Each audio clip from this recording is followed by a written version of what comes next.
Hi, my name is Kathy Sheffers, and I'm with Goodheart-Willcox Publisher. I'm joined by my colleague, Katrina Pilo. We are so happy to be with the author team of Amy Lee, Margaret Delahanty Kelly, Catherine Lee, and Maggie Bergeron, who just published a brand new resource for first-year experience courses. Approaching College with Purpose is focused on the importance of students beginning their educational journey with intention, developing good habits, and creating a strong mindset, and acquiring strategies to ensure a successful transition to college. Can you talk to us about a few of the special features that you found really important to include in the book? Well, I think one of the themes through all of the features is really the reflective nature of the features and the fact that it's not just about reading something in the text and learning a skill and then reproducing it. Rather, it's about digging deep into what your personal experience is, how this has worked or not worked for you in the past, and then challenging yourself to think more deeply and critically about it. And so throughout all of the features, there is this reflective thread. The other piece of the features that I think pairs well with the reflection is the practical application. So simple strategies, simple things to try, ways to kind of reframe or reassess how you see something that are very tangible and concrete. And I think a student can see that, write on a Post-it note, try it, and then come back and reflect, how did that work for me? And then the last thing that I'll say, and I think one of my favorite features of the book, is that it does draw from students who were in a first-year experience program. And so there are critical moments that are offered up in student voices for readers of the text to think about, reflect on, relate or not relate to, right? And so there's a number of features that I think have this kind of deep reflective piece, this kind of simple applicable piece, and then there's also these student voices that are really important in the text as well. So it was important for us to include a student journal along with the textbook for students when Catherine talked about the reflection and reflecting activities. What advice would you share with instructors about how best to use the student journal integrated with the textbook content?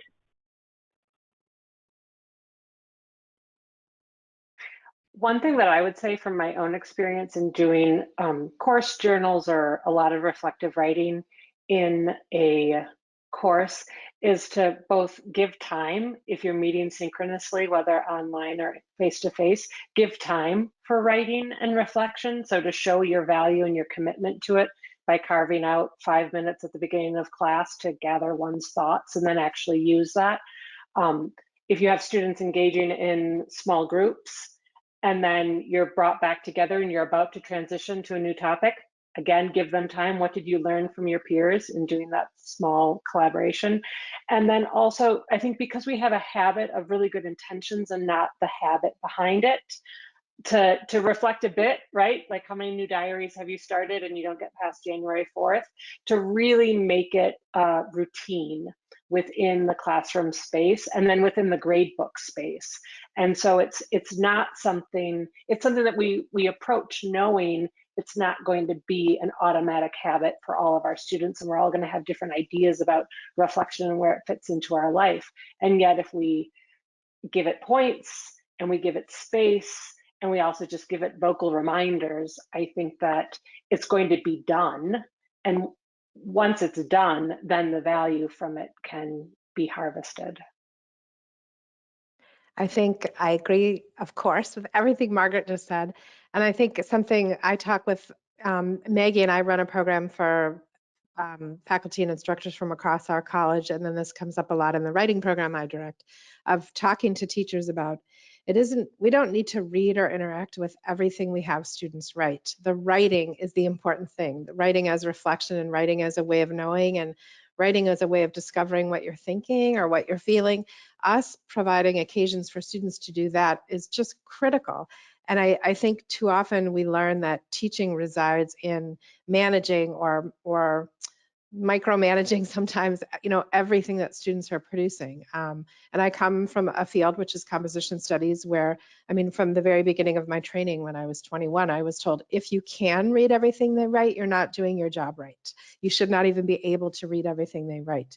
And we weren't allowed to have outside text in the class that I taught. We had to just focus on students writing. And so I think for me, I realized my training was unusual, but it was really about students are here to do something, and they are the central teachers and learners, really, and you're there to guide that process in important ways. You have an important role, and so I think about that with the journal too, of just don't see it as something extra you have to do, but see it as space that you can facilitate and provide for your students that will help them interact with, digest, reflect, challenge the different content and experiences that they're having in the class. And the more that we teach students to do that, teach learners and ourselves to do that in and outside of class, I think the better off we'd be. And if I can piggyback on that too, Amy, the idea of also telling your students that you're not the audience for their writing in the journal, that they are the audience. And sometimes students don't believe you when you say that. And so you kind of have to make sure that that's reality for you, or like figure out ways to assign and to, like Margaret said, to make space in the classroom. Like Amy said, make sure that you can't read everything that they're writing, because they have to be able to trust that that is a space for them to be the audience for their own development. So this concludes our conversation. Thank you so much for joining us, and I want to thank our authors again for their time today. If you have any additional questions or would like a sample of Approaching College with Purpose textbook and student journal, please contact your GW educational consultant. Thank you again.